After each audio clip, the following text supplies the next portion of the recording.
Can you share a little bit with us about, you're in NISA the first year, or I guess we're all in NISA the first year, and then you learn about, the MLS Next Pro, like going to be a higher level, going to be a lot more professional, at least on the, like everywhere outside of here. And obviously a lot more like visibility and exposure and stuff like that. Like, what is that like as a player who made that transition with us? It was cool because like a year ago today or yesterday they had I think it's today actually. They like did the whole Hell thing. yeah. So that was cool. That was a whole cool experience in itself. But yeah, I mean, it was new challenge. This year was probably the first year where it was really kind of like maybe got more validation, because the past 2 years I think clubs are still trying to figure out like, what is this thing? Like, is it just a way to just get academy guys in, or is it like an actual league? And I think people saw that from this year that it's pretty valid, in terms of the level and how people operate in the league. But no, it was exciting when we found out last year about the whole transition. Did you worry about playing 16-year-olds every week?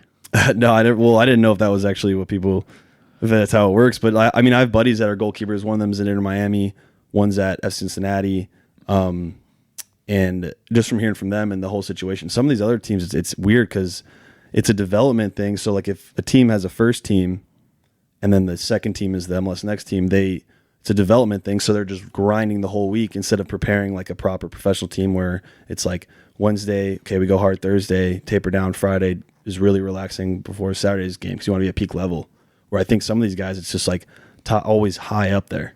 Like in the training week. Because they're just trying to take those like 16 to 20-year-olds. Just developing them and just get them going. Yeah, so it's like all development trainings and everything, even maybe the day before game. I don't know for certain, but yeah, it's just, and then how the whole dynamic work with, are they going up to the first team? How are they traveling if the first team's away, and like we do they sit on the bench the night before? Yeah, so it was weird, but I mean, if it's like we're playing in Miami on Sunday and they were at home on Saturday, then yeah, maybe some of those guys would play. But if they were in Toronto, the first team on Saturday, and then we play Sunday, some of those guys on the bench that usually play in the MLS Next League aren't going to be suited up for that game on Sunday. So, but sometimes they fly them back or whatever the situation may be. So yeah, like Orlando had 4 different dudes that were that played, I think the night before, or on the bench or played the night before. Yeah, in the team sheet the night before, and then flew them up in the morning or whatever. Columbus did the same thing. Yep. Yeah, it was interesting how it worked because like the whole independent thing was cool, being an independent team, but like how these other teams operate with the first team,